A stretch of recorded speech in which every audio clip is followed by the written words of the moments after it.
ওম ভগবতে শ্রীরামকৃষ্ণায়। আমাদের জীবন কত ছোট, তাই না? চারিদিকের ব্যস্ততা, মানসিক চাপ এবং ক্লান্তির মাঝে আমরা অনেকেই শান্তির খোঁজ করি, ঈশ্বরকে ডাকতে চাই, কিন্তু মনে হয় কঠোর সাধনা করার সময় বা শক্তি কি আজ আমাদের আছে? যুগাবতার ঠাকুর শ্রী শ্রী রামকৃষ্ণ পরমহংসদেব অনেক আগেই কলিযুগের মানুষের এই সীমাবদ্ধতা বুঝতে পেরেছিলেন।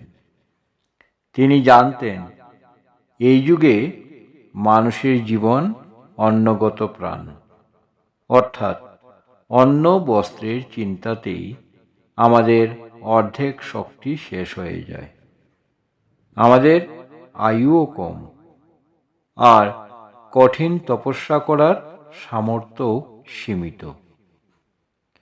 কিন্তু ঠাকুর আমাদের হতাশ করেননি। তিনি দেখিয়েছেন এক অত্যন্ত সহজ ও সরল পথ। ঠাকুর বলেছেন, এই কলিযুগে ঈশ্বর লাভের শ্রেষ্ঠ এবং সহজতম উপায় হল নারদীয় ভক্তি। এর অর্থ হল কোনো জটিল আচার অনুষ্ঠান বা কঠিন যোগ সাধনা নয়, কেবল নিষ্কাম প্রেম আর ভক্তি দিয়ে ভগবানকে ভালোবাসা। তাহলে কিভাবে ডাকলে ভগবান সাড়া দেবেন? ঠাকুরের প্রথম এবং প্রধান উপদেশ হল তীব্র ব্যাকুলতা। ঠাকুর বলতেন, মানুষ স্ত্রী, পুত্র বা ধনের জন্য ঘটি ঘটি চোখের জল ফেলে, কিন্তু ঈশ্বরের জন্য কেউ ব্যাকুল হয়ে কাঁদে না। তিনি আশ্বাস দিয়ে বলতেন, জাগতিক জিনিসের মতো ঈশ্বরের জন্য যদি অন্তর ঠিক ততখানি ব্যাকুলতা বা ছটফটানি তৈরি হয়, তবে তিনি অবশ্যই ধরা দেবেন। অনেকে ভাবেন, আমাদের সাধারণ ডাক কি ঈশ্বরের কান পর্যন্ত পৌঁছায়?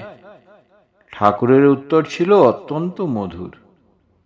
তিনি বলতেন, তিনি খুব কান খুরুকে, সব শুনতে পান গো, যত ডেকেছ সব শুনেছেন, একদিন না একদিন দেখা দেবেনই দেবেন, অন্তত মৃত্যুর সময়ও দেখা দেবেন। যেভাবে মানুষ পরস্পরের সাথে কথা বলে, ঠিক সেভাবেই ঈশ্বরকে দেখা যায় এবং তার সাথে কথা বলা যায়। কিন্তু আমরা অনেকেই দ্বিধায় পড়ি, ঈশ্বর সাকার না নিরাকার, তাকে কিভাবে চিন্তা করব?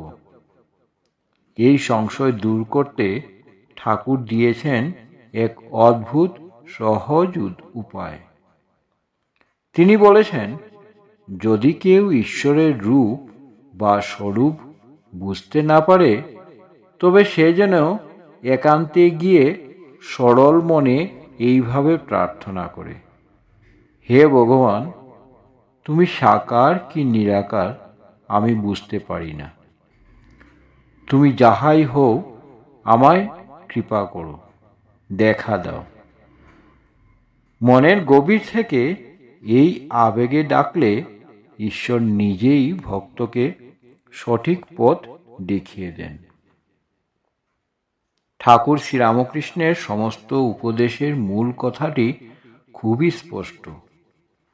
কলিযুগে ঈশ্বর লাভের প্রধান শর্ত হল কপটতা বা ভণ্ডামি ত্যাগ করা, নিজের মনকে একেবারে শিশুর মতো সরল করতে হবে, আর সরল মনে এবং তীব্র ব্যাকুলতার সাথে ঈশ্বরকে ডাকলে তার সাড়া পাওয়া নিশ্চিত। প্রয়োজন শুধু একটু বিশ্বাসের, আর হৃদয়ের অন্তর্জল থেকে একটি আন্তরিক ডাকের। আসুন আজ থেকে আমাদের সমস্ত ব্যস্ততার মাঝেও সেই পরম পিতাকে একবার ব্যাকুল হয়ে ডাকার চেষ্টা করি। জয় শ্রী রামকৃষ্ণ।